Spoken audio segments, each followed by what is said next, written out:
Bonjour, bienvenue dans l'émission Focus Croissance, l'émission qui donne envie aux entrepreneurs et aux entreprises de grandir. Cette émission en partenariat avec la région Île-de-France va nous permettre de découvrir les talents de Cécilia Durieux, la cofondatrice de Green Working, cette entreprise qui est passée en si peu de temps de 0 à 3 millions, avec 30 collaborateurs cette année, je crois. Cécilia, bonjour. Oui, bonjour Dominique. Comment ça va ? Très bien. Très bien. Alors, comment on fait pour passer de 0 à 3 millions en 4-5 ans à peu près aujourd'hui ? D'abord, on travaille beaucoup.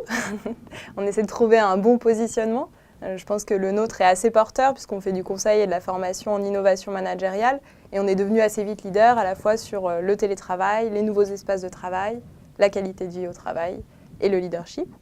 Et ensuite, on fournit un très haut niveau de qualité. On a essayé de faire du conseil différemment sur notre secteur. Et on a eu beaucoup de bouche à oreille, donc finalement on n'a pas eu de démarche commerciale à proprement parler.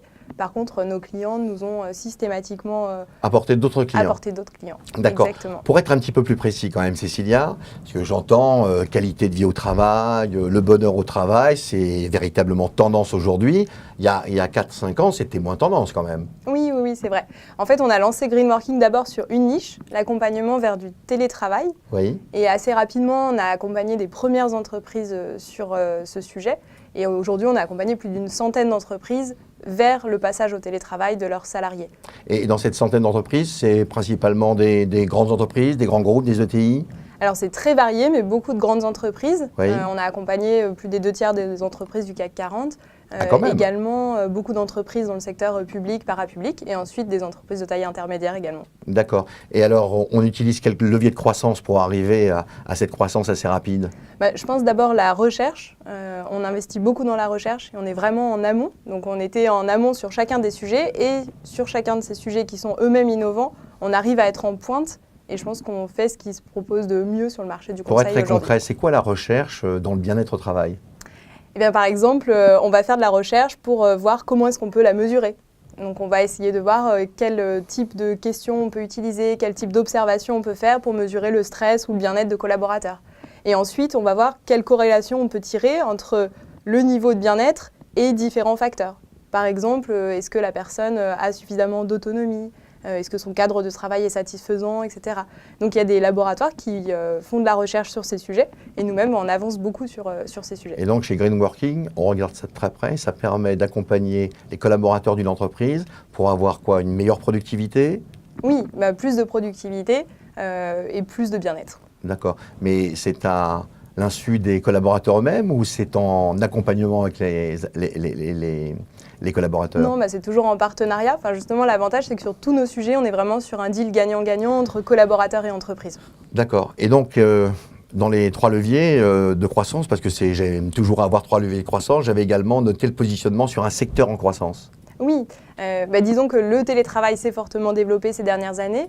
Ensuite, assez rapidement... On est à combien aujourd'hui en pourcentage de télétravail dans les entreprises ? Est-ce qu'on peut le mesurer ? Est-ce qu'on peut le chiffrer ? Oui, alors ça fait partie des choses qu'on réalise effectivement. Je dirais que 3/4 des entreprises du CAC 40 ont expérimenté à minima le télétravail. Donc le pratique à minima de manière expérimentale.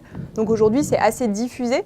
Par contre, ce qui reste encore à faire, c'est dans une entreprise qui l'expérimente, d'arriver à le déployer maintenant dans l'entreprise. Et c'est la phase dans laquelle on se situe actuellement. D'accord. Dans Focus Croissance, on regarde l'entreprise bien sûr, mais on regarde l'entrepreneur. Et ce que j'ai envie de savoir, Cécilia, c'est comment l'entrepreneuse, je ne sais pas si on dit entrepreneur ou entrepreneuse avec toi. Je ne sais pas, les deux me conviennent. Les deux, mon capitaine, très bien. Comment dirais-je, comment tu gères cette croissance ? Je crois que vous êtes 2 associés. Oui, tout à fait. Comment tu gères cette croissance, parce que c'est assez rapide malgré tout. En fait, déjà, on a dû mettre en place une ligne managériale intermédiaire. Oui. On a dû recruter des personnes plutôt sur les fonctions support. Donc, on essaie de plus en plus de se focaliser sur l'endroit où on crée le plus de valeur. Et là, on est dans la phase où on met en place des process, ce qui n'est pas toujours facile, puisque les collaborateurs qui nous ont rejoints venaient rejoindre une start-up dans laquelle, initialement, il n'y en avait pas du tout. Et donc, on essaie d'en mettre en place progressivement. D'accord. Et la difficulté, c'est de manager des jeunes gens ou de manager des collaborateurs qui ont déjà une expérience bien avancée ? Le choix qu'on a fait... Il y a les deux chez Green Working. Il y a beaucoup de jeunes gens, oui. comme il faut les appeler. Le choix qu'on a fait globalement, c'est d'embaucher plutôt des personnes brillantes, intéressées par nos sujets, donc vraiment passionnées, et de les former sur nos sujets, parce que nos sujets n'existent pas sur le marché, dans d'autres cabinets. Donc on a évidemment quelques personnes qu'on a recrutées de l'externe qui avaient fait du conseil auparavant, mais sinon on a aussi beaucoup de croissance sur les collaborateurs qui nous ont rejoints peu après leurs études. Peu après leurs études. C'est un secteur d'activité qui se développe. Des cabinets de conseil sur cette niche ou sur ces niches, on en voit arriver de plus en plus. Qu'est-ce qui fait la différence de Green Working ? C'est vrai que je le redis, mais je pense que la qualité qu'on apporte est vraiment importante.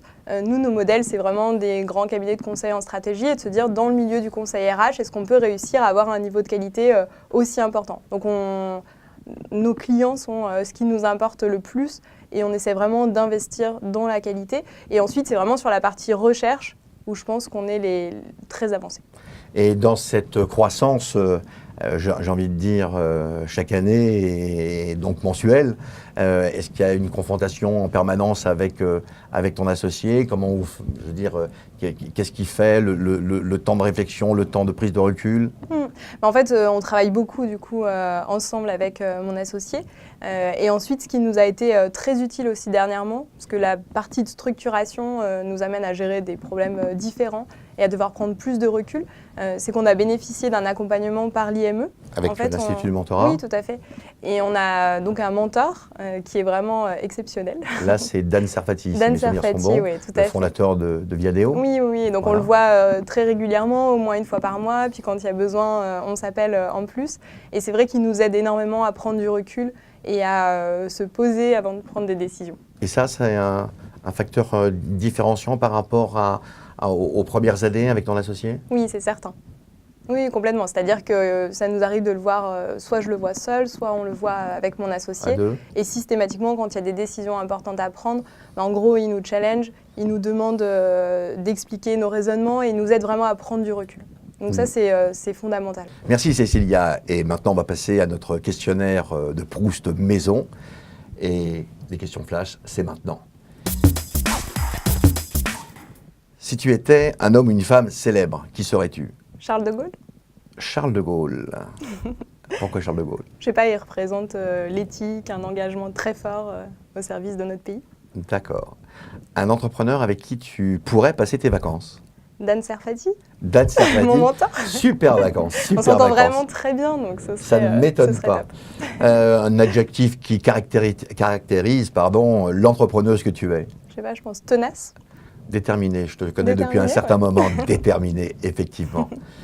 Nous avons passé ce moment pour découvrir les effets de levier de croissance pour Cécilia Durieux et son entreprise Green Working. Cette émission était en partenariat avec la région Île-de-France. Je vous donne rendez-vous le mois prochain.